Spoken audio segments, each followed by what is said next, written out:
Svamagyanatimirandhasya Gyananjana Shalakaya Chakshurnilitam Yena Tasmai Shri Gurave Namaha. A few days ago,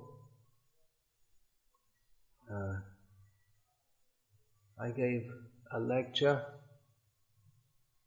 about some points of concern about ISKCON, which was potentially controversial, although no controversy has erupted around it so far.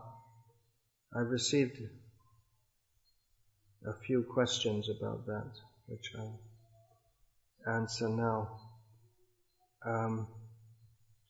How should I advise my disciples on how they should respond to reactions or questions posed to them by disciples of other gurus on the lecture, especially when they live in a multi-guru scenario?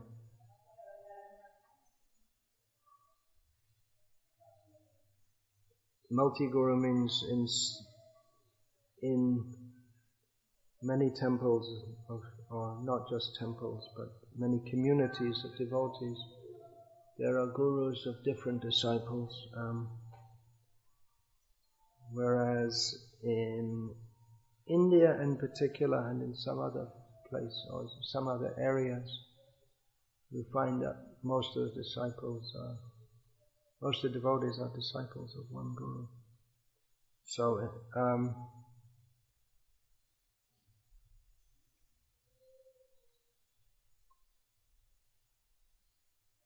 with the comment, we should not bring this debate from the boardroom to the grassroots. You understand what that means? That there's some matter which should be settled at a higher level, and not just that junior devotees, they argue among themselves. And I agree with that. I mean, as I said when I gave that lecture, I'm not on a campaign. But I feel that it's my duty to inform my disciples or anyone else who wants to hear that there are certain problems which you should be aware of, because after all, this is supposed to be a spiritual science. Srila Prabhupada often spoke about spiritual science. Bhagavat Tattva Vijnana, the science of the knowledge of the Supreme Personality of Godhead.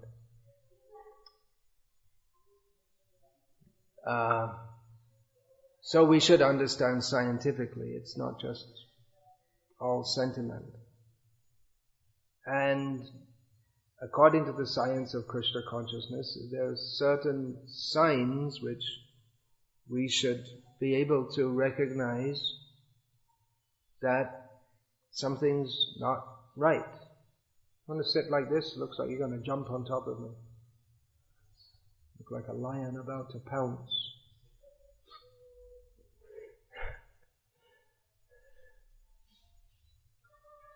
If you want, you can sit like that if you want, if it's easier to remain awake or whatever. But especially if you're leaning forward like that, it looks like the pose of a lion about to jump on someone.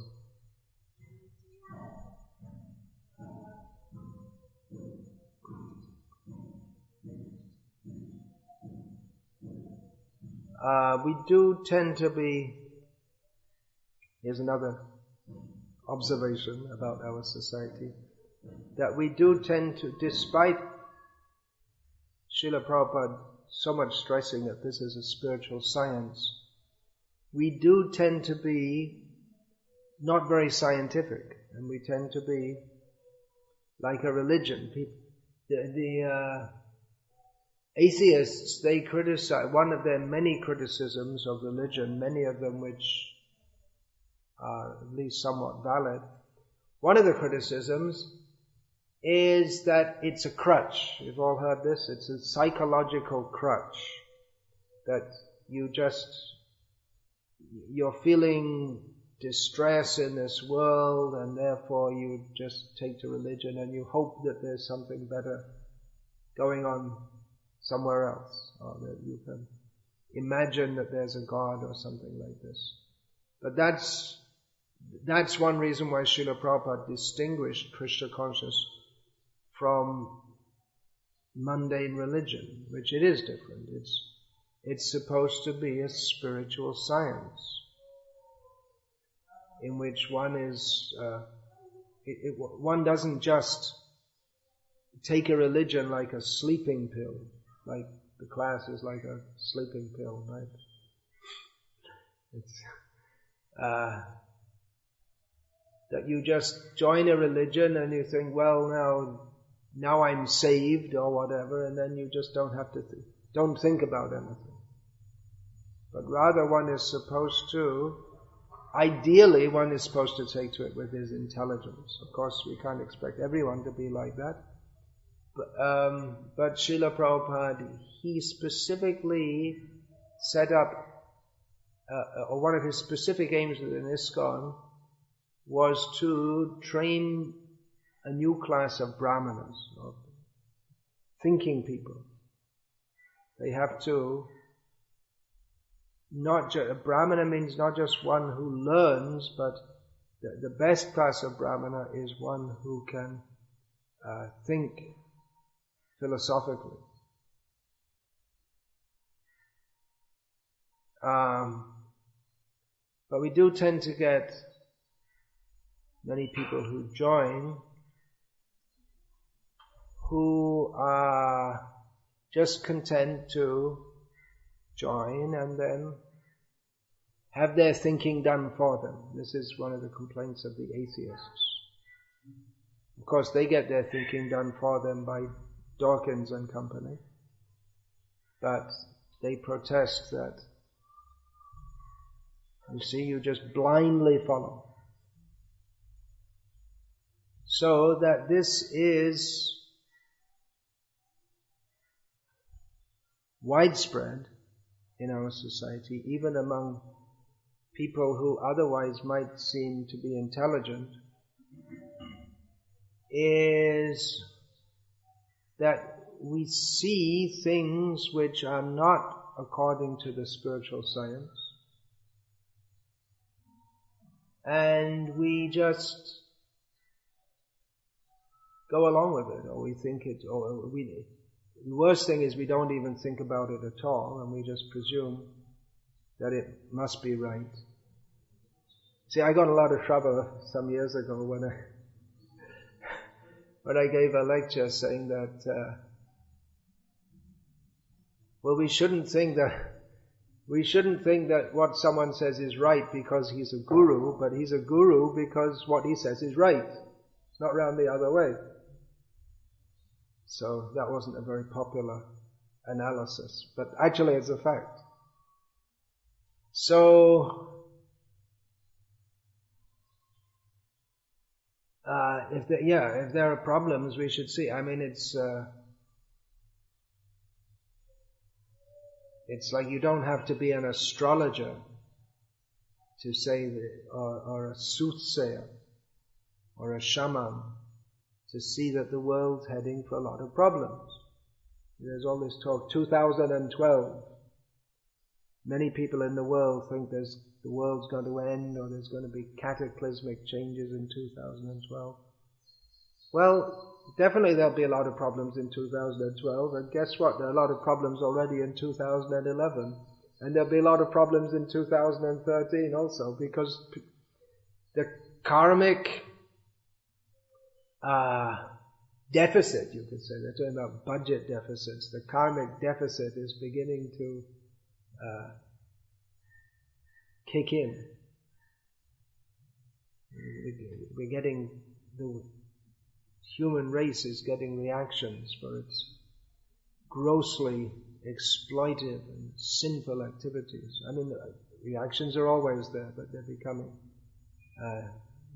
more pronounced now. So similarly, you don't have to be an astrologer to see that if someone, even if they're renowned to be a very advanced devotee, or very pure, or very charismatic and very successful in preaching, But if they, however much they may be presumed to be on an advanced level, then if they start to do things which are not Krishna conscious, then they're not going to remain in Krishna consciousness very long. They're already not properly situated. So you don't have to be an astrologer to see that. Within our society generally, you may say, well, yeah, leave it. This should be dealt with at the boardroom level. But generally, it's not dealt with because for some reason or other, when leading devotees start to, if leading devotees start to deviate, then it's usually left until there's some really gross manifestation before, like at the last minute, before anything is said from the top level. Or it may be that behind the scenes they're trying to do something. But usually what happens when someone's a big shot in the movement, then they won't listen to anyone, and they're convinced that what they're doing is right, and all their followers are adulating them, and they're able to somehow or other justify what they're doing by some perversion of the philosophy of Krishna consciousness. And it may look that what they're doing is right because it seems to be that they're getting very good results, but anyway, we've seen it many times. I mean, we should know by now. We've seen it so many times. So, therefore, I feel it's my duty, at least, to say something about this. How do you react with this, about this, if you're asked by disciples of other gurus? Well, if you want to take the time and the trouble and have the patience to do so, you could explain to them in the way that I just explained. Say that, Krishna consciousness, you have to take some time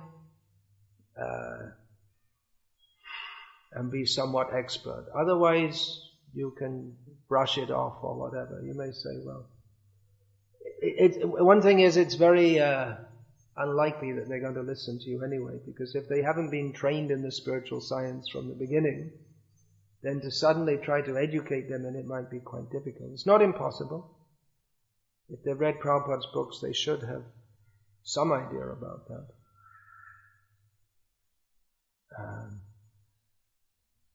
But yeah, like I say, I'm not on a campaign. Maybe I should be, but it doesn't seem to work. It's just like, you have to let fate take its course. And you never know. Things might get better or whatever. It may not come to, matters may not come to a horrible conclusion. But maintaining unity within our society is also important. It's not easy, especially in Kali Yuga, in the age of quarrel, to maintain unity. Srila Prabhupada famously wrote about maintaining unity in diversity, that people have different outlooks and approaches. This is much quoted. Of course, Srila Prabhupada explained that in another letter when he said that there may be different devotees working in different ways, but they should all unite following the instructions of the spiritual master. That's the point. It's university in diversity, not unity in perversity, which means that you just do whatever you like and say Jai Prabhupada now and then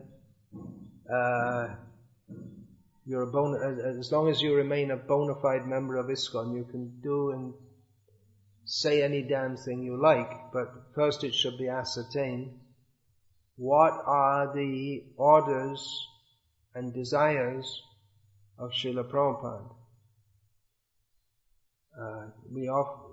Generally we see that people just start some program and without even consulting with others, just like I was telling about the midday meals.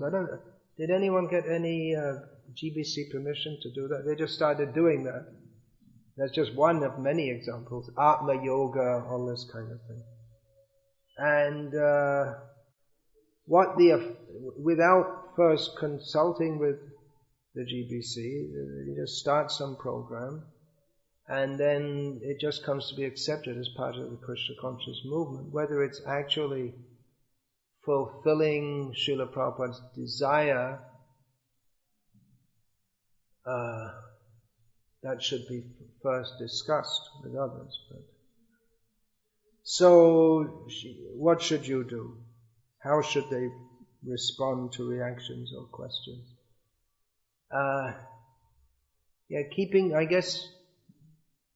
Keeping the peace, what can I say? It's living a lie, you could say, to some extent. But, what can you do? I mean, if I can't do anything, then what can you do? So, we just have to wait for time to take its course. That's all. Time is also a representation of Krishna.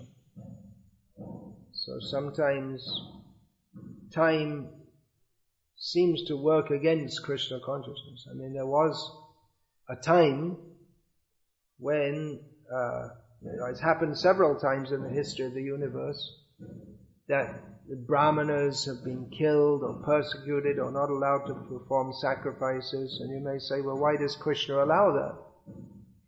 People want to do yagyas to worship Vishnu. Why does Krishna allow them to be persecuted by demons?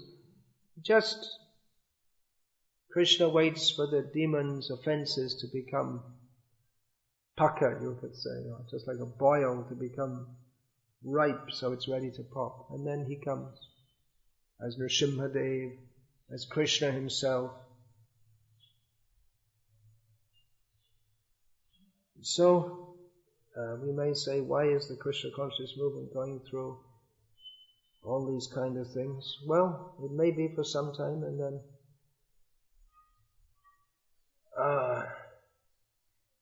we can pray that at some point in time we'll just come to the point of remembering the very simple thing which Srila Prabhupada always taught us, which is that we just have to follow him. That's all. We don't have to invent anything new. Just follow him with firm faith that he is the empowered representative of the Supreme Personality of Godhead. We don't have to add anything or subtract anything. Just follow. That's all. And when different people have done their different circus acts of, someone's a rock star and someone's a welfare work, the ISKCON's answers to Saint, what's her name, Mother Teresa, someone's the Sun King. We've had so many different clown acts, and eventually we might just understand that being a guru in ISKCON means simply to follow Srila Prabhupada, that's all, and just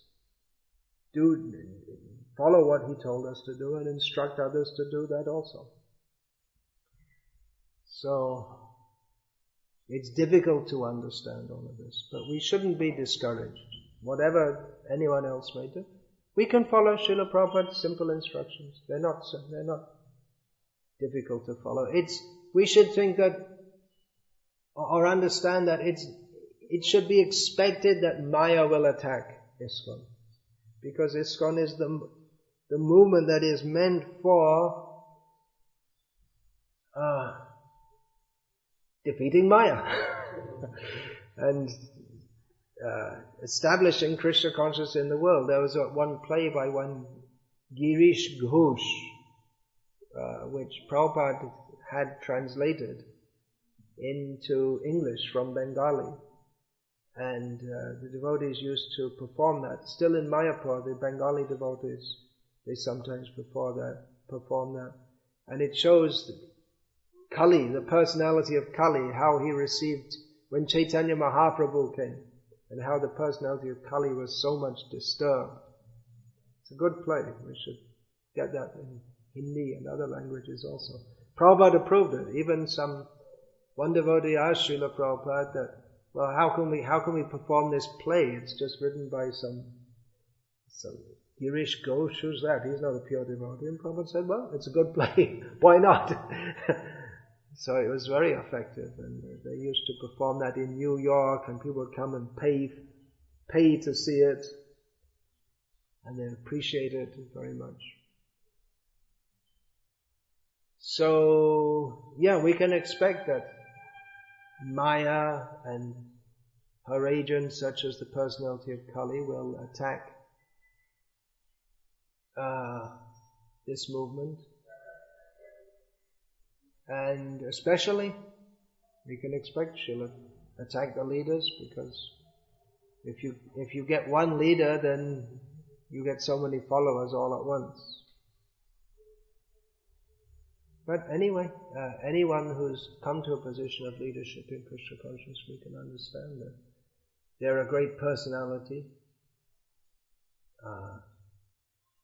We shouldn't think badly of them, but at the same time, we should understand that they're doing something which is not in the line of Krishna consciousness. Then something's wrong. Something's seriously wrong. So we could attempt to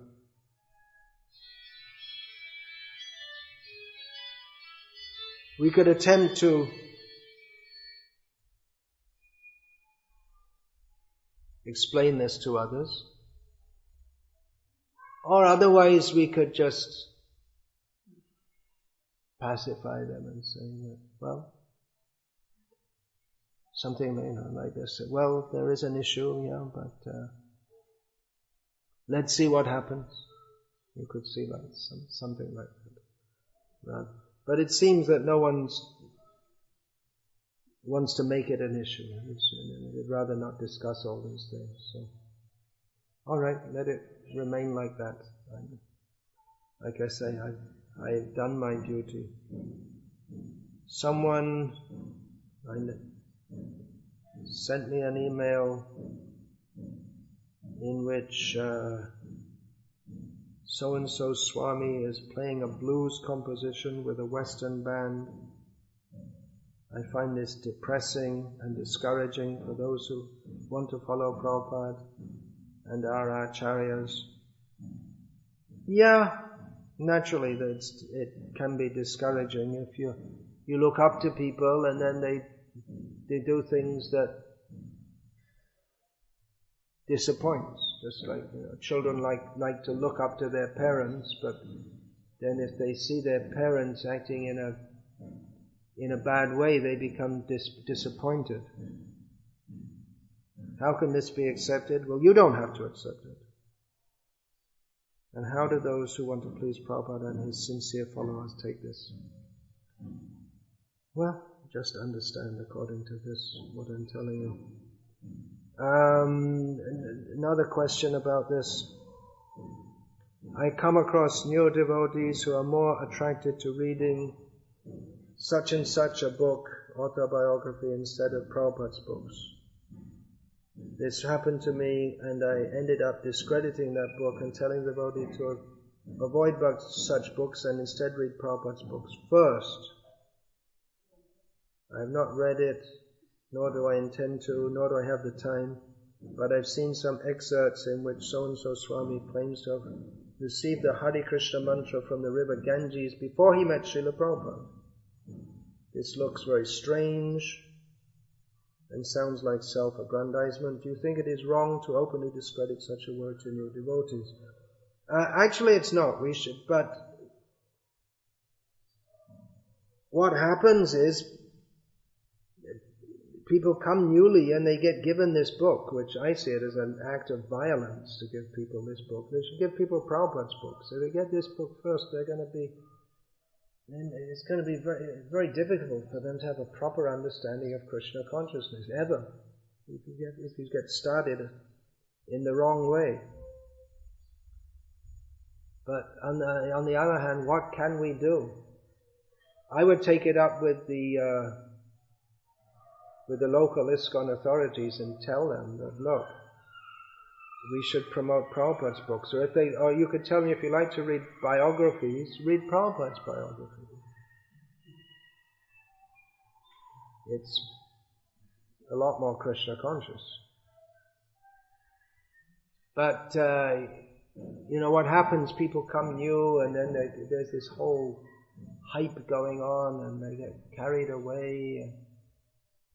And new people, how much can they understand philosophically? You can tell them that, you could maybe tell them, okay, that's very good, but if you actually want to understand what is Krishna consciousness and get instruction in it, then read Prabhupada's books. And you could maybe, read a little bit with them and just show them what is the difference in quality. I remember when I first started reading Prabhupada's books, and then and now also, even after so many years, I was just astounded by the quality of Prabhupada's books. That this is something, I'd read so many books by so many intelligent people with so many insights, and religious books and scriptures, translations of scriptures, but reading Prabhupada's books was just really a revelation. That it's very clear that Srila Prabhupada is a person in touch with reality. Actually, he's not speaking from this plane at all. It's completely different from anything else. Every word is just full of spiritual meaning. It doesn't appeal to the mind, the senses, the ego, or even the mundane intelligence. It's completely from the spiritual platform. So you could just sit down and read. Especially, I often mention that the first verse of Srimad Bhagavatam, that just that one verse, of course it's a long verse, but there's so much in there. It's that one verse of Srimad Bhagavatam has got more actual spiritual substance than all the Bible, Quran, and Buddhist books, and even all the Upanishads and everything put together. And then you read verse 2, and the first 3 verses of the Bhagavatam, actually the first 2 especially.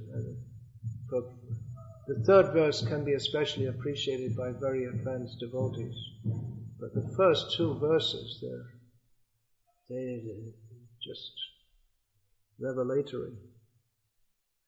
So you could try doing that, but don't expect to have too much luck. You could say to the local ISKCON authorities that they should, you could appraise them of your concerns about this, and then some policy could be made that we distribute Prabhupada's books. Actually, as I've said before, Prabhupada himself didn't say that we should only distribute his books, but some temples like to do that because it makes it easy, because then you don't have to sort out all the good books from the not so good books written by others apart from Prabhupada. The problem with that is that some of them are very good and should be distributed, when some of them are not at all good and shouldn't be distributed. But if you make such a distinction, then out of sentiment, some people get upset. And then you get some temples where you can't even find Prabhupada's books for sale. There's all kinds of other books for sale. Even books by non-devotees. Kami translations of Shastra. All kinds of strange books.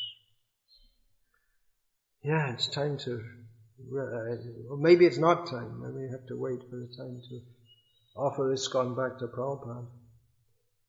Just to finish this, I've heard that Bhaktivinoda Thakur wrote an autobiography of his early years. I've read it online. Well, that was never meant for mass distribution. He himself wrote that it's just made. It's like the Vedas. They were never meant for writing down and being printed. Shruti, the original Veda, is only meant for oral transmission. So some things they're not meant for wide distribution. So that autobiography of Bhaktivinoda Thakur was specifically meant for his one son who requested it, Lalita Prasad. So, about autobiographies and biographies of devotees, should they be or should they not be? They may be if it serves the cause of Krishna consciousness. That's all. If people are benefited by that. The particular one under discussion, I don't think people are at all benefited by it, but they might be carried away on the waves of mundane sentiment. But as far as Krishna consciousness is concerned, which begins with distinguishing spirit from matter, there's nothing in there whatsoever to help. So, a related question, can an acharya fall down? Well, one point to understand, and this is not, I'm not just trying to fudge the issue here. This is not equivocating. Is that the term acharya is used in different ways.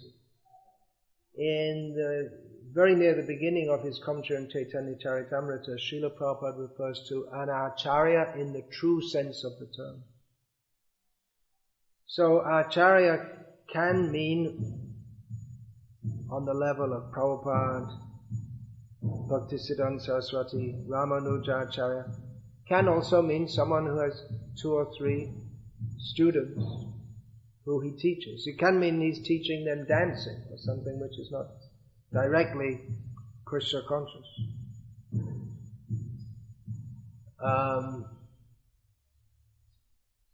So, obviously, devotees on the level of Prabhupada, Bhaktisiddhanta Saraswati, they don't fall down. We do have quote in Mahabharata, quoted in Srila Prabhupada's books, the verse, Guru api avaliptasya kaya kaya majanataha utpanna pratipannasya parityago vidhiyate.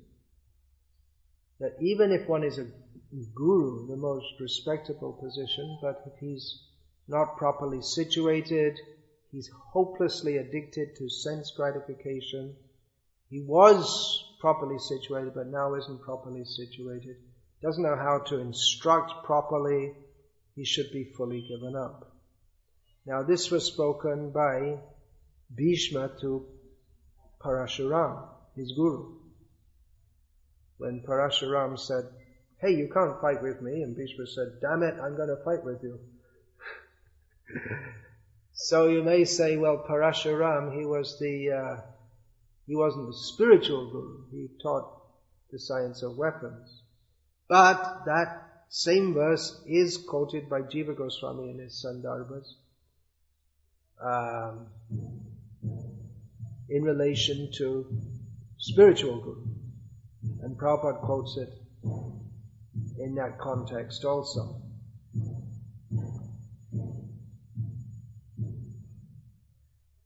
So, yes, it is possible. But then again, we should see Shastra. What is that? Navai jano jatu katantana prajan makunda sevanyavadanga sansmritam. Upagohanam puna. No, I forgot the rest of the verse. That Narad says to Vyas that a devotee doesn't fall down, he doesn't become like a karmi. Even if he falls, he's still a devotee. So,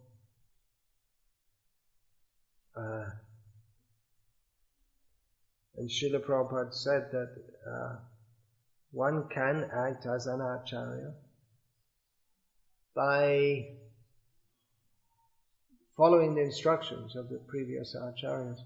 Just like Chaitanya Mahaprabhu himself said, Jare Deko Tare Kaha Krishna Upadesh Amaragya Guru Hayatara Udesh. Who did he say this to? He'd say this, whoever you meet, instruct them in the science of Krishna, and this will become a guru and deliver the land. He said this to whoever he met.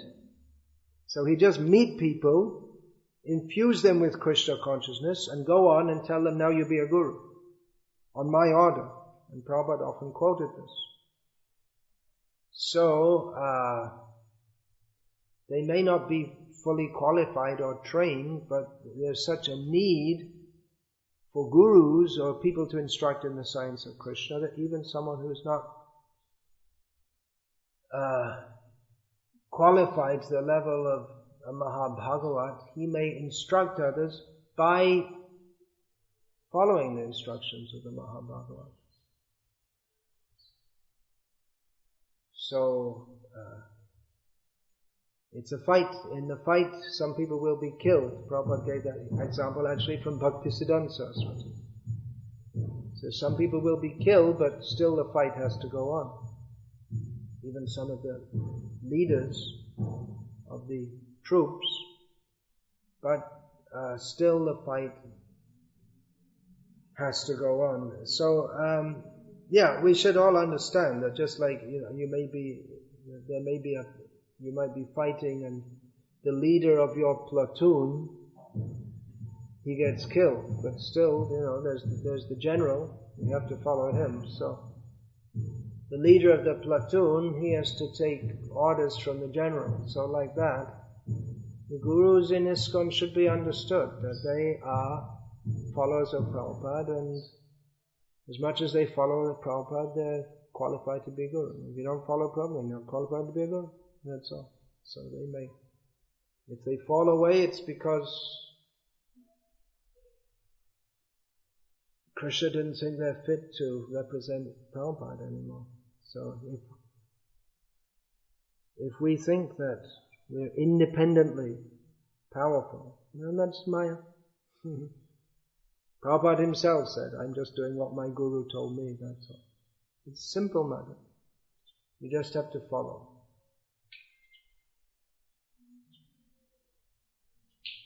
So, don't be discouraged. You can go on. Others may fall away, but you can go on. Others will fall away. You can expect that. Now, just one other point. The one who asked this question said that he got a mail from Tim Lee. Tim Lee, that's his name. He was initiated by Prabhupada as Puranjanda. So he's very dedicated promoter of the Ritvigvad, which is the idea that only Prabhupada can initiate. Prabhupada could never have meant that anyone else should initiate after him, because how could anyone fall down? That's his idea. So now we may think that, well, I'll try and let me try and work everything out here, what's going on. But again, there's a spiritual science.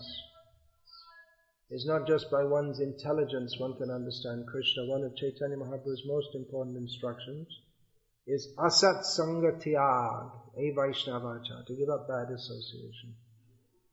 So, Tim Lee, no doubt is, from his own perspective, very sincere about what he's doing. He's very dedicated to what he's doing. No doubt. Sincere, it's like, sincere thief. A sincere atheist, honest thief. So, he can't see any good in anything in ISKCON. He thinks, from his perspective, everything in ISKCON is bad, and his duty is to warn everyone that ISKCON is a dangerous cult which promotes pedophilia and black marketeering and so many other things. It's a sex cult. according to him. Which is not true. He's fanatical. So, my advice, if you want to take it, is don't associate with him. Don't read his stuff. You can't get Krishna consciousness by floating around on the internet and just looking up everything that's there. Find saintly association. It is available in ISKCON. And stick with that. And don't try to understand everything by your own mind also. Intelligence has to be exercised. But one of the means to exercise the intelligence is to know that we can't understand everything with our intelligence. We can't examine everything in the world and then come to a conclusion. It's not possible, because even if you examine everything in the world, by the time you finish doing that, there'll be some other things. So it'll never come to an end. At some point, one has to make a leap of faith. And if one is sincere, Krishna will help one. Okay, that's all I want to say now, unless any of you have any questions about this.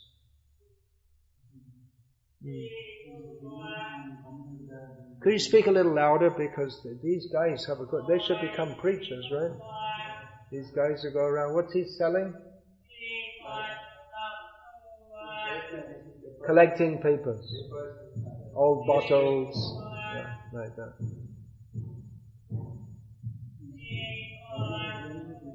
If a person come and say, this is also in Krishna consciousness. Yeah, even common people may say, that's true. When you're distributing books, some people may say, well, this is going on in ISKCON, that's going on in ISKCON.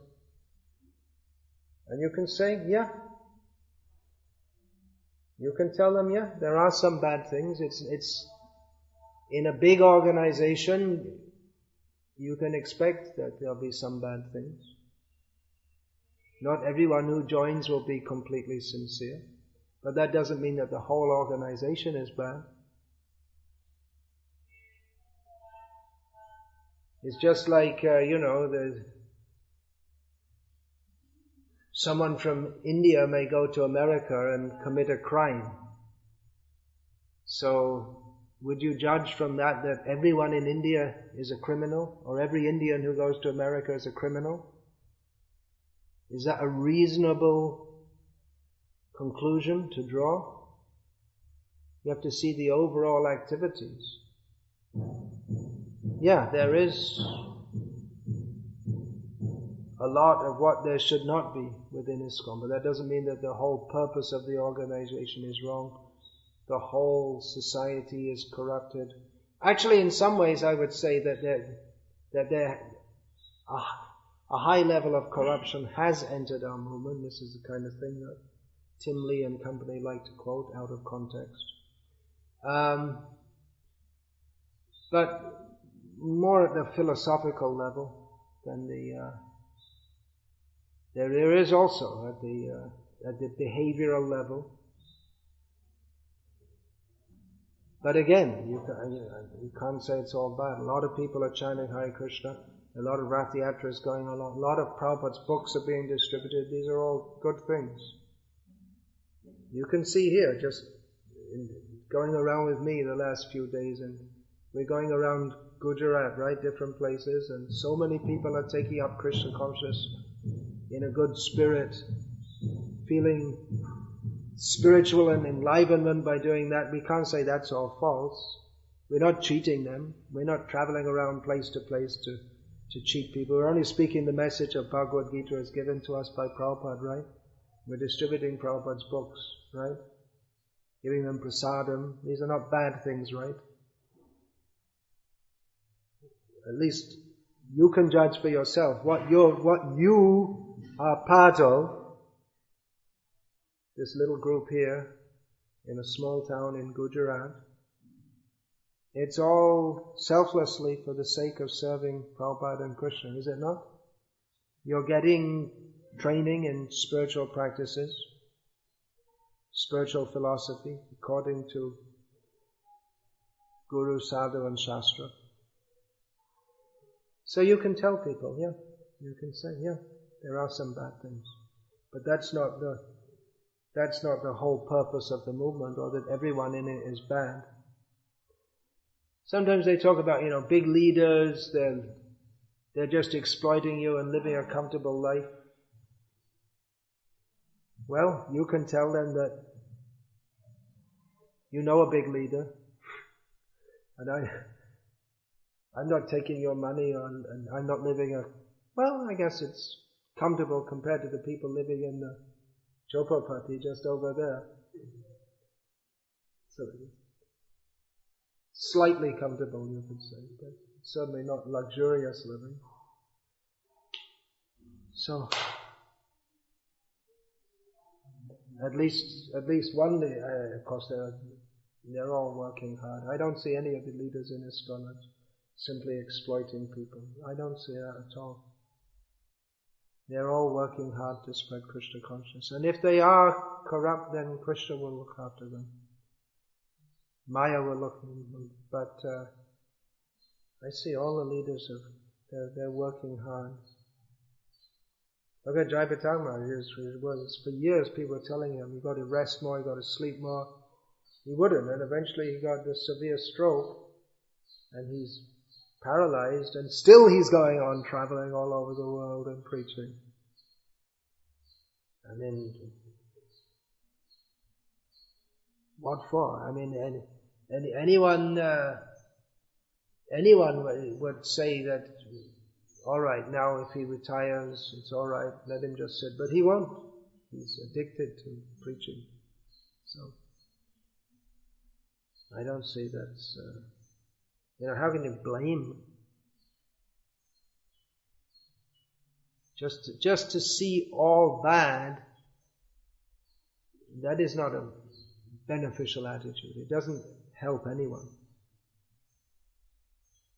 That's why Tim Lee and the Ritvik Vardis and company, what they say, it's not all untrue.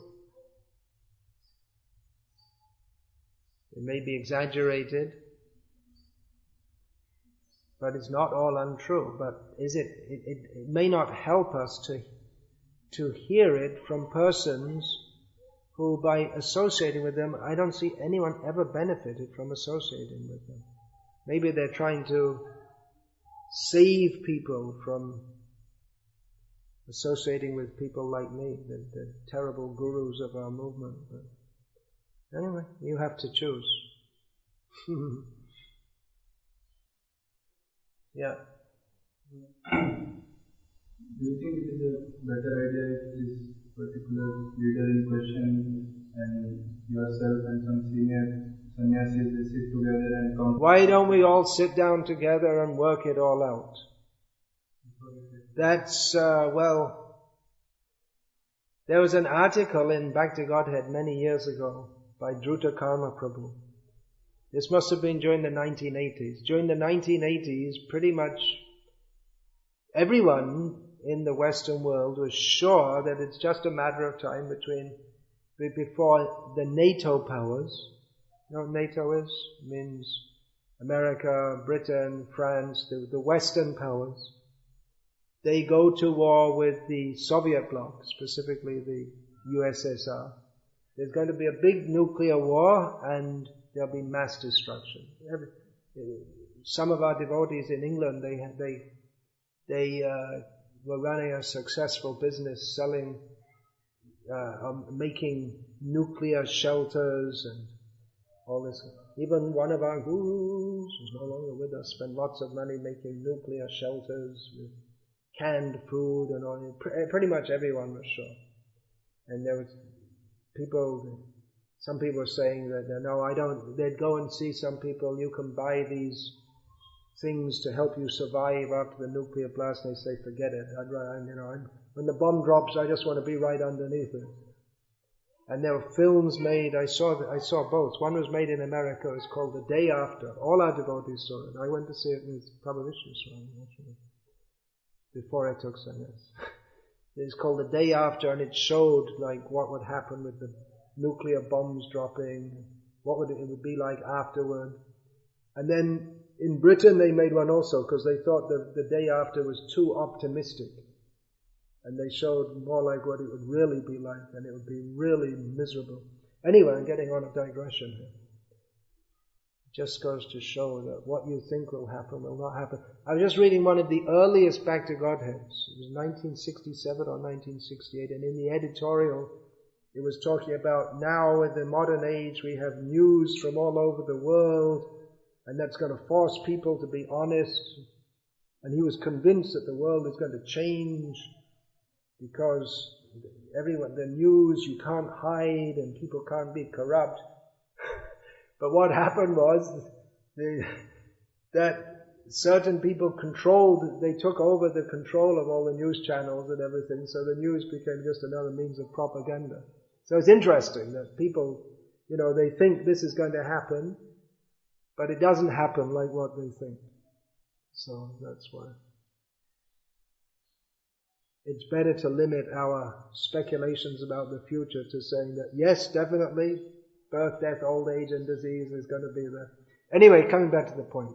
Dhruta Karma wrote an article for Back to Godhead saying that, why don't Ronnie and Leonid, that means Ronald Reagan, the President of America, and Leonid Brezhnev, the head of the Communist Party in Russia, why don't they just get together and sit down and talk together and sort everything out, and everything will be okay? That did happen actually after Brezhnev, and then there came Chernenko and Andropov, and then there came the famous, what's that guy with the black dot on his head? Oh, come on, his famous name. They had the one who cut up the USSR. Come on, you must know. The famous leader of the USSR who chopped it all up into pieces. Huh? Hitler?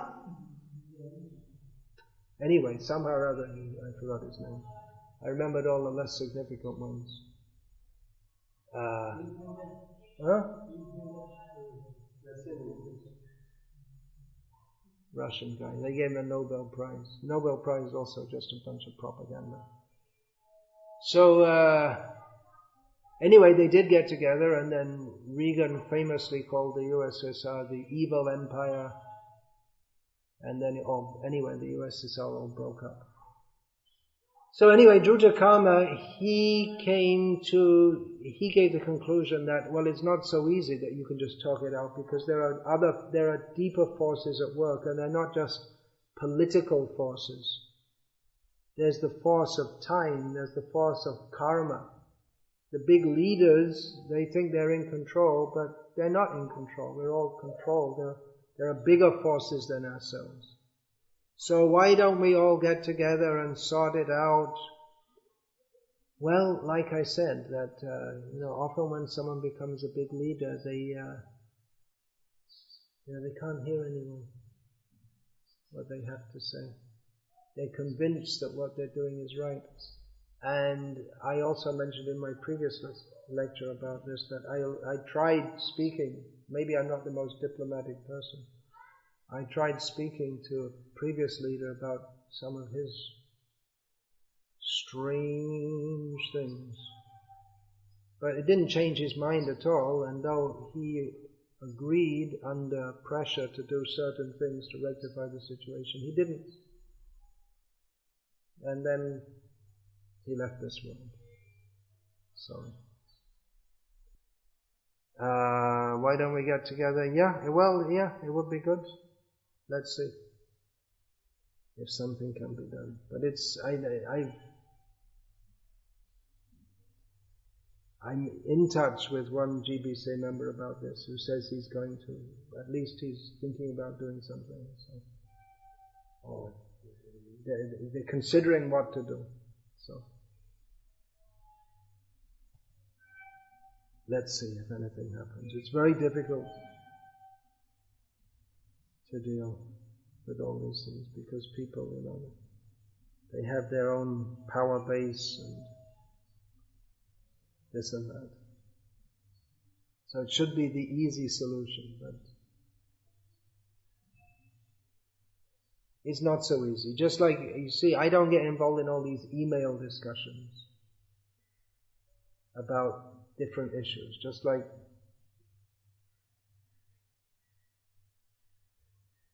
Basu Ghosh, he gets into these email discussions and he quotes Prabhupada, word by, line by line,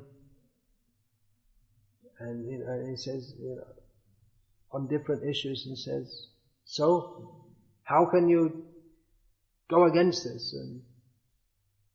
But people do. They come up with their own reasoning. Well, if Prabhupada was here now, he would have done this, he would have done that, this, that, the other. And quote some obscure shastra which no one ever heard of, or no acharya in recent times has ever implemented. So, what can you do?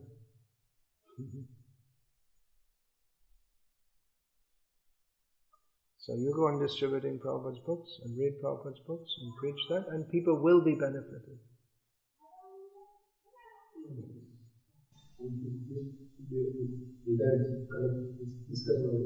Why some disciples when acharya you go along, you follow acharya. Why do they follow their acharya? Well, that's what you're supposed to do. No, it's why someday follow this, someday get sidetracked. Why do they get sidetracked? Well, it's, ask them. Why is anyone in Maya? It's not that just by walking in the door of ISKCON that you become free from Maya. It's not that by taking sannyas you become free from Maya. It's not that by taking up the role of a guru one becomes free from Maya. Maya never sleeps. She's always active. She's very powerful. Once Srila Prabhupada said that his disciples, they're not afraid enough of Maya. We always have this tendency to think that we're more advanced than we are. Oh, I can preach to young girls, there's no problem. That was the end of his brahmachari life. That was the end of his sannyas.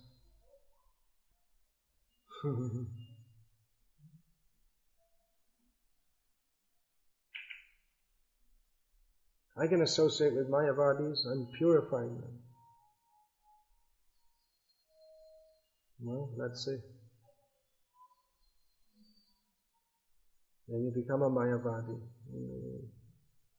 If you associate with Mayavadis, talk like a Mayavadi, dress like a Mayavadi, then what are you?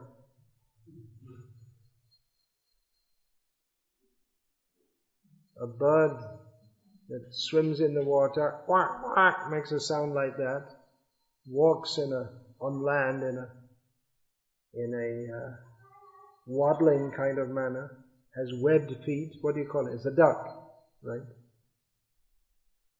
So if someone associates with Mayavadis, talks like a Mayavadi, doesn't dress like a Vaishnavi, look like a Mayavadi, then what do you call them?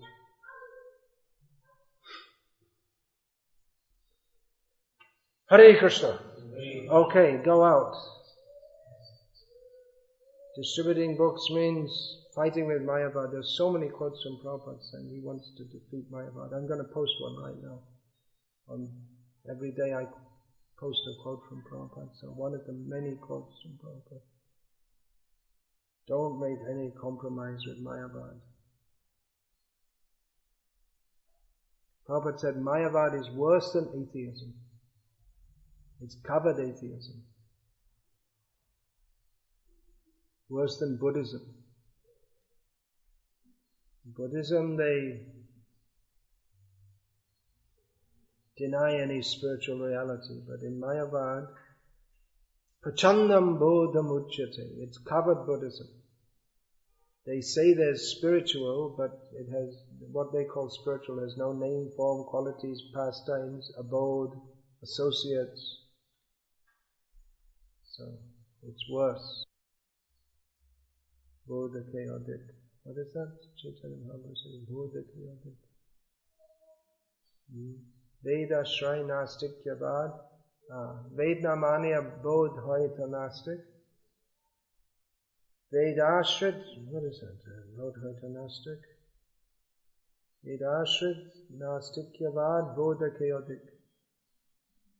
Chaitanya Mahaprabhu said that the Buddhists are called Gnostics or atheists because they don't accept the Vedas.